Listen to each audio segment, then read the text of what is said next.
Vamos abrir nossas Bíblias na carta de Paulo aos Coríntios, no capítulo 4, vamos ler o versículo 14 ao verso 21. Carta do apóstolo Paulo aos Coríntios, capítulo 4, 14 a 21. Amém? Não vos escrevo estas coisas para vos envergonhar, pelo contrário, para vos admoestar como a filhos meus amados. Porque ainda que eu tivesse milhares de preceptores em Cristo, não teríeis, contudo, muitos pais, pois eu, pelo Evangelho, vos gerei em Cristo Jesus. Admoesto-vos, portanto, a que sejais meus imitadores. Por esta causa vos mandei Timóteo, que é meu filho amado e fiel no Senhor, o qual vos lembrará de todos os caminhos em Cristo Jesus, como por toda parte ensina em cada igreja, Alguns se ensoberbeceram, como se eu não tivesse de ir ter convosco, mas em breve irei visitar-vos, se o Senhor quiser, e então conhecerei não a palavra, mas o poder dos ensoberbecidos. Porque o reino de Deus não consiste em palavra, mas em poder. Que preferis? Irei a vós, outros, com vara ou com amor e espírito de mansidão? Que Deus nos abençoe. Senhor Deus, nós agradecemos porque temos esta tua palavra aos nossos corações. Pedimos ao Pai que teu Espírito fale em cada um de nós da maneira como te apraz, para que, ó Deus, a tua igreja esteja, Senhor, sempre sendo dirigida por ti. Em nome de Jesus, nosso Senhor. Amém. Eu gostaria de propor para os irmãos, para a gente conversar um pouco, ou melhor, a mensagem estivesse baseada no versículo 20, porque o reino de Deus não consiste em palavra, mas em poder, ou noutra tradução, em demonstração do poder. Nessas três semanas eu tenho 3 casos específicos para lembrar para os irmãos, que ajudam assim a pensar o que eu estou neste momento pensando também. O primeiro eu recebi do diácono Edson uma mensagem de WhatsApp, né? Zap, né? Aí chega até nós, né? Então aí tinha um drive-thru de oração. Então a pessoa ia de carro, né? Passava, aí tinha como se fosse um atendente Habib's ou atendente de McDonald's, e aí ele falava: que tipo de oração você quer? Você quer uma oração presbiteriana ou você quer uma oração pentecostal? Aí a pessoa que não tinha experiência com essas palavras perguntou: mas qual que é melhor? Aí a atendente falou: não, a oração pentecostal ela é mais, como? Ela é bem diferente da outra? Não, ela é mais avivada, é uma oração assim mais fervorosa, né? E a oração presbiteriana é mais lenta, mais baixa. Qual que você prefere? Aí no vídeo lá a pessoa escolhe a pentecostal, não é isso, Edson? Então escolheu a pentecostal porque queria mais poder, né? E outro caso que aconteceu na semana passada, que é um caso assim que ficou notório tanto na televisão como nos jornais, e também eu diria assim na mídia não só religiosa, mas na mídia evangélica, que foi a inauguração do Templo de Salomão. E o templo de Salomão, né, ele teve algumas diferenças que eu li. Uma jornalista escreveu assim: ela foi lá, então aí ela falou, eu vou descrever tudo que eu vi. Então aí ela tem uns 30 itens. Mulher percebe tudo, né? Puxa vida, hein? As daqui são iguais. Então, ela escreveu muita coisa mesmo, mas a primeira coisa que ela começa escrevendo é o seguinte: ela falou, do templo de Salomão tiraram Jesus. Aí eu fiquei mais preocupado, né? Falei, puxa vida, né? O templo tão aguardado em Belém, né? Praticamente quase em Belém, né? Lá é Brasa ainda, né? Mas quase que deu Belém, né? Aí eu falei, puxa vida, né? Deveria acontecer, né?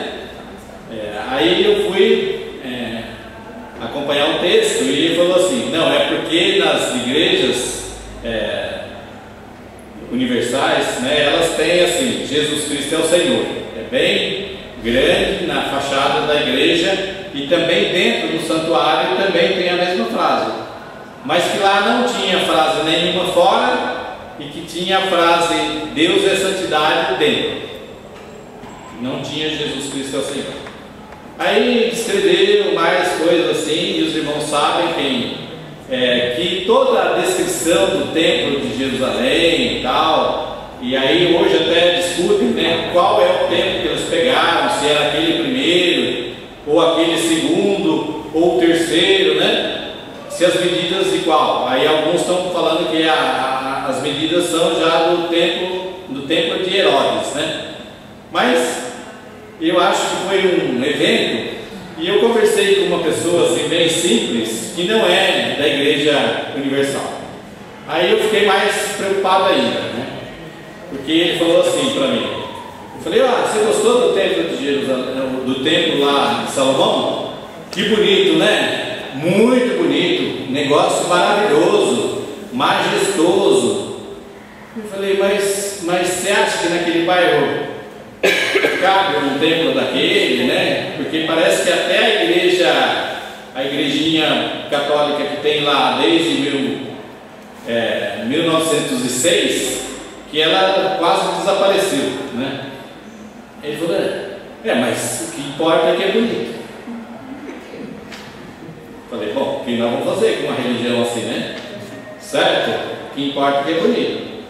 Aí o outro fato, né? Que é um fato da mídia da semana, né? Na terça-feira faleceu o Eduardo Campos. E quem foram os outros que faleceram mesmo? Só Eduardo Campos, né? Não. Mais 7. Então os outros chamavam mais 7. Mais 6. 2 pilotos, fotógrafo, assessor. Então, mas o que falavam era Eduardo Campos, o resto era mais 6, né? Então, diria assim, que a mídia, né, ela traz aqueles que têm um grau de importância, né, ou de poder. E é exatamente isso que eu estou querendo falar hoje para os irmãos, é essa questão do poder. Então, quando nós vemos televisão, nós temos o poder da mídia. E o poder da mídia, ele está presente, trazendo para nós as coisas que a mídia acha melhor. Trazendo para nós os noticiários, onde tudo que for importante para a mídia são as coisas que nós recebemos. Aí eu perguntando para o Colômbia hoje, falei, Colômbia, e aí, o que você achou da inauguração do templo? Ele falou, nossa, televisão. Eu falei, bom, então você não achou nada, tá certo. É isso mesmo. Porque nós achamos também o que a mídia acha, né?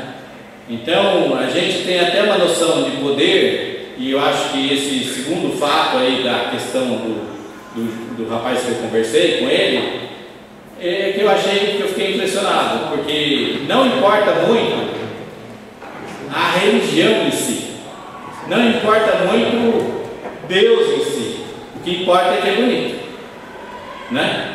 Então, o que importa é que é suntuoso, o que importa é que é majestoso, o que importa é que é enorme, o que importa é que não teve ainda um templo tão bonito quanto aquele, e que tem todos os detalhes lá do templo de Salomão, e que a cerimônia também foi foi cumprida em todos os detalhes. Até os caras de branco lá, como se fossem as 7 tribos, eles estavam lá presentes, desfilando, e cada convite que foi entregue por valor ou poder da pessoa. Tinha um convite azul, que era para autoridades, Alckmin, presidente Dilma, Haddad, Kassab.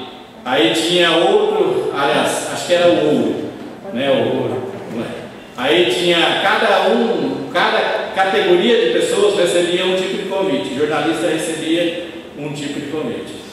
Então estava escalonado pela cor também o poder, né? Então eu fico pensando, né? Meus irmãos, como que nós vemos o poder na igreja? Ou como que nós vemos o poder? Por exemplo, quando a gente tem uma autoridade eclesiástica, a gente fala, esse daí é o homem do poder, né?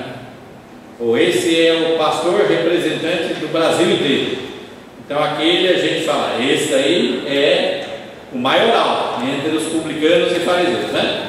Ou entre todos daquela igreja, né? Então a gente tem, assim como se as religiões, né, também produzissem as pessoas religiosas que trazem o poder. Existe assim na literatura uma pequena diferença, né, entre poder e autoridade, né?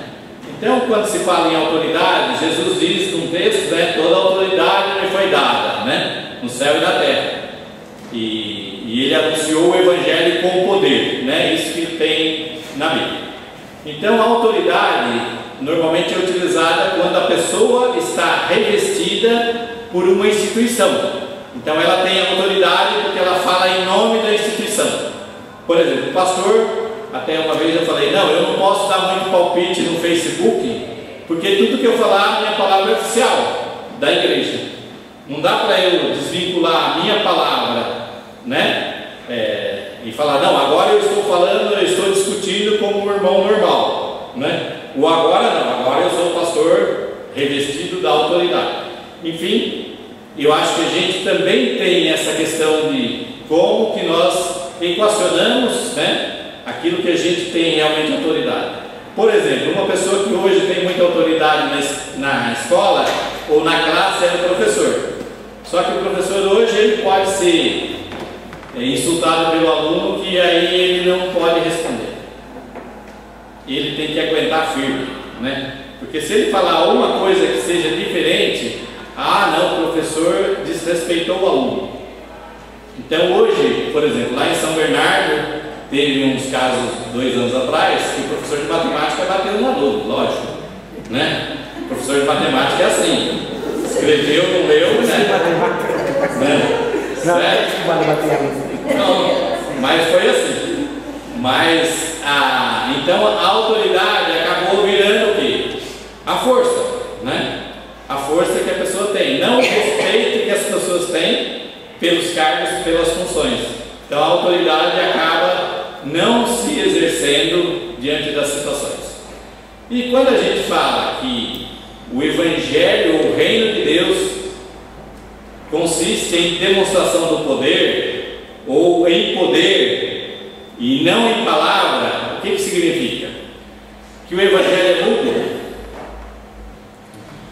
Não, o Evangelho não é mútuo, porque quando os próprios discípulos de Jesus começaram a pregar o Evangelho ia crescendo por todas as cidades, aí o que falaram? Lá em Atos 6, não é bom deixar o ministério da palavra para atender as viúvas. Então o ministério da palavra tinha que reerguer, sendo o mais importante para a disseminação do Evangelho. Mas a palavra de Deus mostra sempre uma coisa que é bastante interessante. Nós temos, como palavra de Deus, nós temos a palavra escrita. Vocês sabem qual é a palavra escrita de Deus? Muito bem, a Bíblia, está certo. Nós temos a palavra encarnada de Deus. Quem é a palavra encarnada de Deus? E o Verbo se fez carne e habitou entre nós. Quando é a palavra encarnada, tudo aquilo que diz ocorre aquilo que se fala. Então a palavra é a demonstração da ação, do poder. Quando Jesus despede dos seus discípulos, lá depois de ressurreto, ele fala: ficai em Jerusalém, porque sereis revestidos de poder e sereis testemunhas em Jerusalém, Judéia, Samaria e até os confins da terra. Então sereis revestidos de poder. Se a gente pega o apóstolo Paulo usa várias vezes essa questão do poder, dizendo assim: o Evangelho é poder de Deus para a salvação de todo aquele que nele crê. Nós encontramos isso em vários pontos. Em outros lugares nós temos que a cruz de Cristo é poder. Então, muitas vezes a gente associa o poder que a gente vê na vida comum para trazer para a igreja, e que nem sempre tem um verdadeiro conteúdo bíblico. Ter poder, não significa saber subjugar o outro. Pelo contrário, a Bíblia não manda a gente subjugar ninguém. O poder de Deus não é imposto por condição de cargos. O poder de Deus é imposto pelo valor do Evangelho na vida de cada pessoa. O poder de Deus é transformação das pessoas. O poder de Deus é Cristo que morre na cruz para ser Salvador de todos nós. O poder de Deus é aquele que vai transformando a vida das pessoas. Quando Jesus define o seu reino, ele faz através de parábolas. Então ele pega: o reino dos céus é semelhante ao semeador que saiu lançar a sua semente, e parte caiu nos espinheiros, parte caiu na beira da estrada, e outra caiu no solo rochoso, mas vindo o sol, vindo as aves do céu, essas sementes não germinaram. Mas aquela semente que caiu em boa terra germinou o poder de Deus dentro da sua vida, germinou a vida com Cristo dentro do seu coração e passou a produzir grandes somas de resultados, diz a palavra de Deus. Aí a outra é como se alguém tivesse várias pedras e encontrou uma pérola. Aí deixou para trás todas as suas pedras e investiu tudo na pérola, e ficou com a pérola como sendo a coisa mais valiosa que ela ia ter na vida. Então o poder de Deus se manifesta o quê? Em que nós sejamos como aqueles que trocaram as outras coisas pelo reino de Deus. Então o reino de Deus é poder porque nós trocamos as nossas coisas para estar a serviço do reino de Deus. Não é a demonstração da força, não é a demonstração do braço, não é a demonstração do exército, não é a demonstração de suntuosidade, não é a demonstração de coisas perante os homens que sejam admiráveis, mas é Deus transformando a vida das pessoas. E Jesus tem uma parábola, tem ainda nesse discurso, aí no Sermão da Montanha, no capítulo 6, ele dizendo sobre o reino de Deus. É como se o homem tivesse vendido um campo, e aí ele comprou um campo onde estava o tesouro. Então ele quis vender todas as coisas que ele tinha na vida para trocar por aquele campo que era o tesouro. Então ele encontrou um tesouro, e aí Jesus diz: onde está o seu tesouro, aí está o seu coração. Então isso significa que quando nós encontramos Cristo, nós encontramos um tesouro inigualável, um tesouro que é diferente de todos os tesouros, e que muitas vezes nós, enquanto cristãos, nem sempre estamos envolvidos com esse tesouro que nós trocamos as nossas coisas por esse tesouro. Então, quando nós temos que o reino de Deus não consiste em palavra, mas consiste em demonstração do poder, ou consiste no poder de Deus, é este poder que transforma as nossas vidas, as nossas consciências, a nossa forma de enxergar o mundo, a nossa forma de viver, aquilo que nós damos mais valor. E não fala assim que aquele que é de Cristo está cheio do poder para subjugar ninguém. Aquele que está em Cristo, como os discípulos, tinham poder para transmitir, para serem testemunhas em Jerusalém, na Judéia, na Samaria e até os confins da terra. Então, quem adquiriu este tesouro tem um tesouro para ser distribuído para a vida das pessoas. Então, muitas vezes nós falamos, tal igreja tem poder. Aí você vai falar, bom, por que ela tem poder? Não, porque tem dinheiro. Não, porque lá tem só gente boa de grana. Porque lá, né, tem banco sofado. Não dá para sentar nessa tábua muito tempo, né? Então o pastor tem que falar pouco, né? Não é verdade? Enfim, nós misturamos, né, coisas que são materiais, né, no nível bem material mesmo, para representar o poder de Deus. Então isso significa uma falha que nós temos de interpretação daquilo que a Bíblia diz sobre o poder, daquilo que Jesus quis fazer, o poder de transformação. E nós, quando nós entendemos que Deus, na sua glória, nos amou, que mandou Jesus na cruz, que Ele foi para nos salvar, que Ele foi para nos conquistar, e que nós fomos conquistados por Cristo, então nós experimentamos não o poder dos homens, mas experimentamos o poder de Deus, que não se confunde com o poder dos homens. Nunca ele vai se confundir com o poder dos homens. Eu acho que é bonito uma igreja cheia, mas acho que é bonito uma igreja que tem o poder de Deus dentro do seu coração. É bonito uma igreja que as pessoas estão cheias do poder de Deus. É bonita a igreja em que as pessoas estão transbordando dessa graça, desse amor, dessa glória de Deus dentro dos seus corações. E aí as coisas modificam. Aí nós temos uma visão diferente de reunirmos, nós temos o cântico diferente. Nós estamos estudando na escola dominical o primeiro capítulo de Eclesiastes, e eu até não consigo falar alguma coisa sem falar um pouquinho do Eclesiastes, né? Porque o Eclesiastes, no capítulo 1, ele fala assim, que a vida é assim, que vem o sol, aparece, depois esconde, aí no outro dia acontece a mesma coisa, aí no outro mesma coisa, aí os rios, todos os rios vão para o mar, né? E aí ele fala assim, tudo isso eu tenho observado, e tudo isso é vaidade, ele fala. Então significa o quê?